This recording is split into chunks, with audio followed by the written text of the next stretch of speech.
নমস্কার বন্ধুরা, সোনালীর কিচেনে সবাইকে স্বাগত। আজকের রেসিপি চিংড়ি মাছের মালাইকারি। আমরা সবাই কিন্তু এই মালাইকারি কম বেশি রান্না করেই থাকি। এটা বাঙালির অতি পছন্দের একটি রেসিপি। তবে আজকে আমি কিভাবে বানাবো আসুন দেখে নেওয়া যাক। এখানে আমি 400 গ্রাম চিংড়ি মাছ নিয়েছি, খোসা ছাড়ানোর পর 400 গ্রাম। এবার মাছগুলোর খোসা ছাড়িয়ে ওপরে যে সরু কালো ফিতের মতো অংশটা থাকে সেটাকে আমরা ফেলে দিয়েছি। তারপর ভালো করে ধুয়ে নিয়ে এখন এতে লবণ আর 1 চামচ লেবুর রস মাখিয়ে নিলাম। পাতি লেবুর রস মাখিয়েছি। এবার এটাকে আমরা ঢেকে একটা সাইডে রেখে দেবো।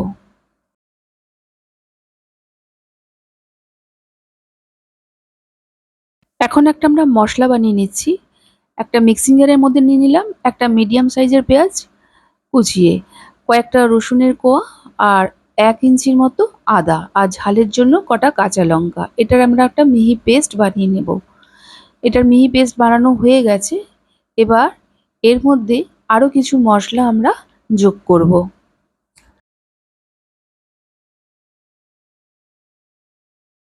নিয়ে নিলাম 1 চা চামচ জিরে গুঁড়ো, 1 চা চামচ মরিচ গুঁড়ো, আর এখানে নিয়ে নিয়েছি 3 কাপ নারকেলের দুধ। এর থেকে 1 হাতা নারকেলের দুধ এই মশলার মধ্যে দিয়ে দিলাম।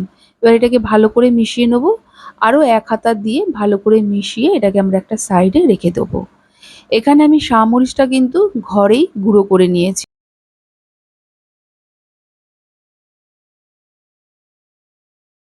এবার কড়াই গরম হলে কড়াইয়ে দিয়ে দিলাম 4 টেবিল চামচ সর্ষের তেল। তেলটা ভালো করে গরম হলে একটা বড় সাইজের পেঁয়াজ কুচিয়ে নিয়েছি, সেই কোচানো পেঁয়াজটা দিয়ে গ্যাসের ফ্লেমটিকে হাইতে রেখে এটাকে আমরা ভেজে নেব।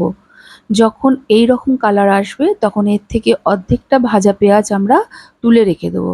বাকিটার মধ্যে যে আমরা মশলার পেস্টটা বানিয়ে রেখেছি সেটা দিয়ে দিলাম। সাথে দিয়ে দিলাম একটা দারচিনি, কটা এলাচ আর একটা তেজপাতা, স্বাদ মতো লবণ।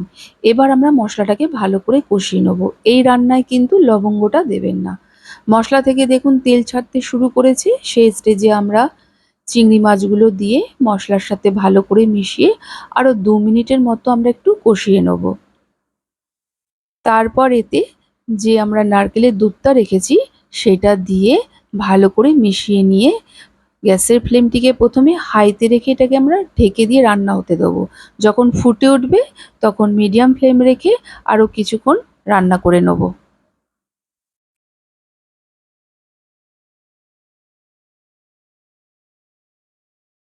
ফিরে এলাম আরও কিছুক্ষণ পর।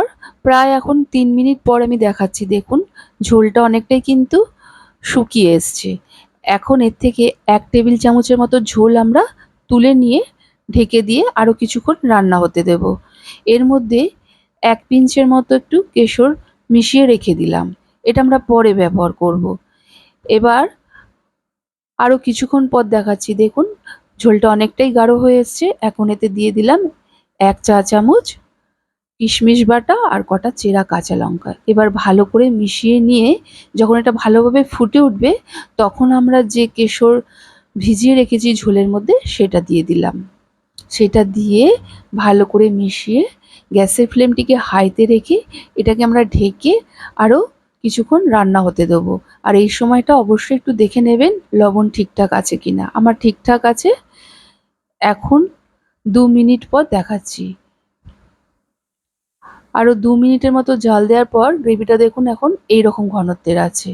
এখন যে আমরা বাকি পেঁয়াজটা ভেজে তুলে রেখেছিলাম তার মধ্যে সামান্য একটু গরম মশলা গুঁড়ো দিয়ে ভালো করে একটু মিশিয়ে নিয়ে এই গ্রেভির মধ্যে আমরা দিয়ে দেবো।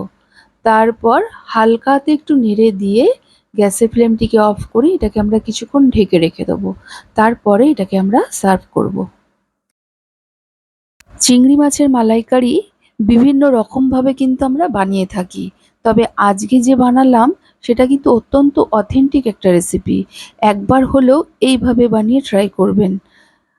কেমন লেগেছে আমাকে কমেন্ট করে জানাবেন। ভালো লাগলে একটা লাইক ও প্রচুর শেয়ার করবেন। এটা গরম ভাতের সাথে খেতে যেমনি ভালো লাগবে তেমনি পোলাও, ফ্রাইড রাইস এসবের সাথে খেতে কিন্তু অসম্ভব ভালো লাগবে। এটা সার্ভ করার আগে অবশ্যই একটু পেস্তা কুচি দিয়ে সার্ভ করবেন। এতে এর স্বাদটা কিন্তু আরও দ্বিগুণ হয়ে উঠবে। বন্ধুরা, আমার রেসিপি যদি ভালো লেগে থাকে প্লিজ আমার চ্যানেলটিকে সাবস্ক্রাইব করে পাশে থাকা বেল আইকনটি অবশ্যই প্রেস করবেন। আজ তাহলে এই পর্যন্ত, আবার চলে আসবো নতুন কোনো রেসিপির সাথে। সবাই ভালো থাকবেন, সুস্থ থাকবেন। ধন্যবাদ।